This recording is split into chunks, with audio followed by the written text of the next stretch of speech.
What's going on, guys? Billy here, and I'm someone that always likes to reevaluate elements of my setup and workflow to try and make changes, whether they are big or small, that will ultimately make my life easier on the daily. Now, this goes for cameras, computers, software, small little accessories, even drones, of course. So I looked at the backpack that I was using and I said, man, that's big. Now, you may have seen a recent video that I've done reviewing the Boost Pack, which is a great bag that has a massive built-in battery and power inverter featuring 2 AC outlets. This was a no-brainer for myself because I'm always charging drone batteries on the go, which require more power than what a small little power bank could put out. Before that, I was using the Peak Design 20-liter bag, and then I actually switched and I guess traded up to the larger 30-liter Peak Design bag because I thought I needed more space to carry on stuff that I really didn't end up needing. So up until this point, these are the 2 backpacks that I've mentioned that I've really gotten a lot of use out of over the past couple of years. We've got the Boost Pack here, but I haven't been using it as much as I have been using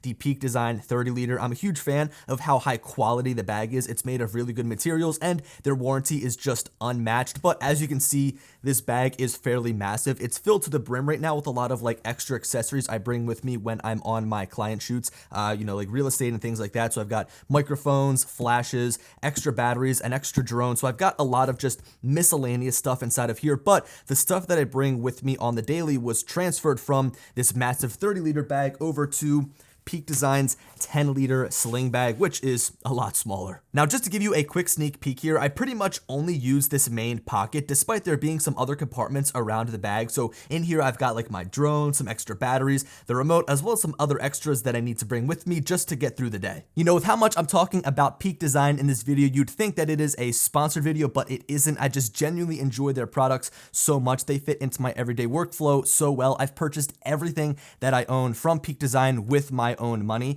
So aside from the bags, I also use like their camera clip as well as their carbon fiber tripod, which is absolutely great for traveling. I actually use it on the daily for real estate photography and architectural photography. So it's really lightweight. It's easy to move around the space that I'm shooting. But back to their bags, when I purchased the very first everyday bag version 1 from B&H Photo, believe it or not, I had an issue with the zipper about a year after I purchased it, and they replaced it, no questions asked. So not only are you buying into a company that believes in their product and makes a nice high quality product, but they also know that it can withstand the test of time through use and abuse. So they were able to replace it for me for free, no questions asked. And again, that's why I continue to go back to Peak Design, because they just make the highest quality product in terms of bags that I've been able to find on the market. So anyway, my purpose for downsizing to this Sling bag was to eliminate all of the stuff that I thought that I would need, because in reality, I had a lot of things in my bag that, yeah, I could potentially need down the road, but that I never actually used on the daily. So I laid out all of my gear on the table and figured out what I could and couldn't live without. After making a lot of hard decisions,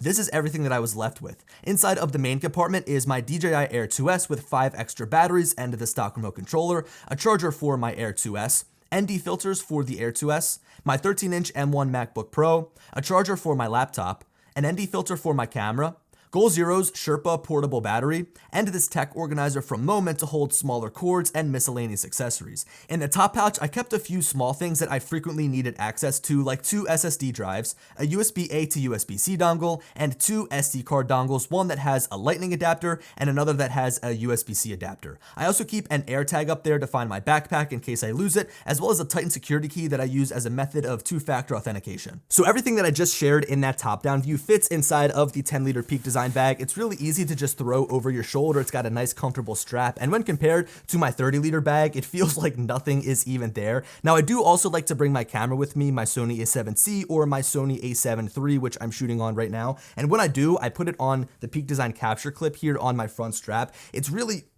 put into position well. It doesn't slide, it doesn't fall, it locks into place. So I know that a lot of people might be afraid that the camera could tumble down to the ground, but as long as you're careful and you make sure it slots in properly, you're not gonna have an issue. Even if you're trying to run somewhere, it is locked in there really well. So with myself being someone that likes to fly drones more than shoot photography and video on the ground, typically my drone has precedent over the camera that I bring with me, and that's why it goes in the bag. And if I want to bring my camera with me, it just slots in here on the outside. Now, I showed you everything in my bag from a more general view, but now I want to cover each piece of gear to help you understand how it fits my workflow. The first is, of course, the Air 2S, which takes up a majority of the space in my bag, including all of the extra accessories that I bring with me. I chose this drone to bring with me because it fits inside of the Peak Design 10-liter bag so well with the dividers that they provide, and it delivers an all-around great flying experience with a great camera. If you want to learn a little bit more about my thoughts after having flown the Air 2S for 6 months, I'll leave a review video that I just finished up, linked up in the top corner or down in the description. But spoiler alert, this is by far my favorite drone I'm flying right now.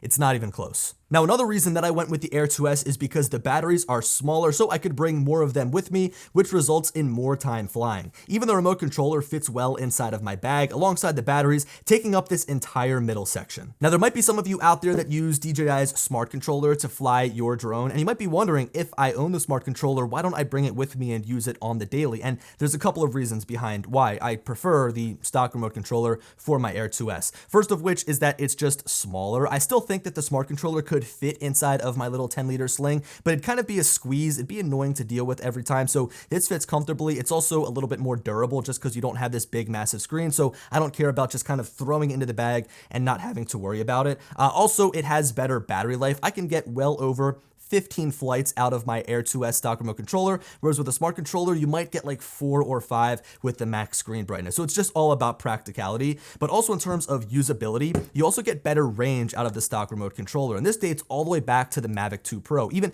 the Mavic 2 Pro's stock RC gave you better range than what the smart controller gave you, which doesn't really make sense. But with the Air 2S, you have that upgraded O3 transmission system. And in order to make the most of that transmission system to fly further and get an overall better signal, you've got to use the stock remote controller that has the hardware to support it. Now, the final section of my bag is here on the right side of the dividers, and it kind of contains some of the more miscellaneous items. For starters, I chose Goal Zero's Sherpa battery bank because it holds a lot of power and has the perfect selection of ports. There are 2 USB-A ports and a single USB-C port that is not only used to charge other devices, but to charge the battery bank itself. It can output up to 100 watts of power, which supplies more than enough power to my M1 MacBook Pro to charge it at full speed. As a bonus, it also has a wireless charger at the top so that you can charge up to 4 devices at the same time. When I can find an outlet though for my MacBook, I use this brick that supplies 100 watts of power made by Aukey, along with the USB-C cable that just came included with my computer, and it's all conveniently wrapped in this cable manager made by FuseReel. This thing is a lifesaver for keeping cords organized. Continuing on inside of this section of the bag, I've got an SD card organizer like I mentioned that really stood out to me because of how many micro SD cards it can hold. This is obviously a really big deal to me because I fly drones the most frequently. When I bring my camera with me, I'm almost always shooting video, so keeping a variable ND filter with me is a must. This one is made by Moment and gives me 5 to 9 stops of neutral density with very little vignetting. It also has this badass red finish that looks really great on the front of your camera.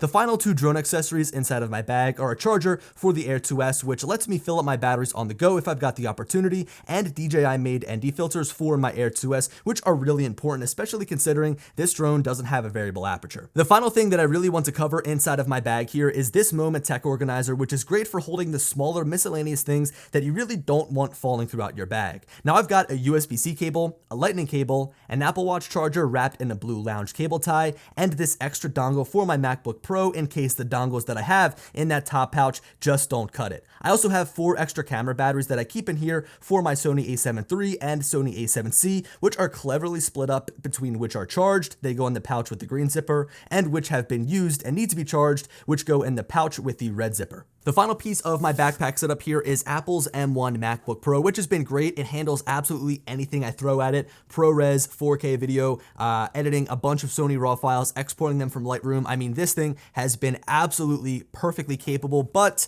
I wanted a little bit more power, so I upgraded to Apple's 16-inch M1 Max, and this just doesn't really fit inside of the Sling bag, so I've got to figure out what I'm going to do here. Anyway, I hope you guys enjoyed this video and a look inside of what I carry inside of my bag on the daily. I know that I love being able to look at videos like this to understand how I can improve my daily setup and my daily workflow. If you guys were to add, or if you were to remove anything from my bag to fit your needs, what would it be and why? Let me know down in the comment section below. And as always, I'll talk to you later. Peace.